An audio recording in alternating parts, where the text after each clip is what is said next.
Эти соревнования проводятся в целях возрождения исторических, культурных и спортивных традиций российского казачества, а также повышения уровня физической подготовки казачьей молодежи. В соревнованиях сегодня принимают участие 30 команд военно-патриотических клубов и организаций муниципальных образований Краснодарского края. Основными задачами является пропаганда здорового образа жизни, гражданское и патриотическое воспитание казачьей молодежи, а также популяризация и развитие казачьего движения на Кубани. Каждая команда, стоящая здесь, уже победила, так как прошли уже 2 этапа. Поэтому не важно, кто победит, мы все победители. Я сам прошел через такие конкурсы много раз, участвовал в прошлом году.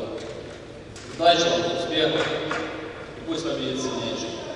В соревнованиях принимали участие сборные команды, составленные из воспитанников военно-патриотических клубов и объединений казачьей направленности. Состав команды – 8 человек, в том числе 7 участников и 1 руководитель. Участники – только юноши, постоянно проживающие в Краснодарском крае в возрасте от 15 до 17 лет. От нашего района приняла участие делегация военно-патриотического клуба «Русь», школа номер 15, станицы Переяславской. Всего в соревнованиях принимали участие 352 человека. Военно-спортивные соревнования начались в 11 часов. Главному судье к соревнованиям приступить.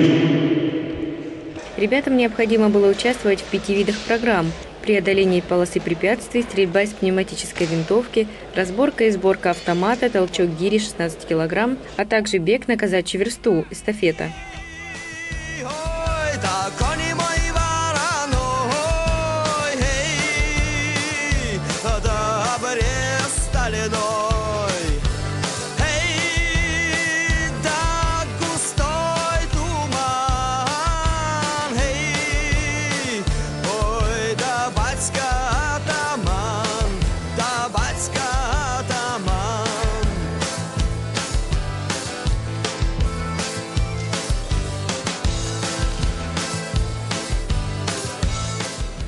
Наша команда выступала очень достойно. Ребята показали себя не только хорошими спортсменами, но и настоящими защитниками Родины, мужчинами, достойными высокого звания «казак».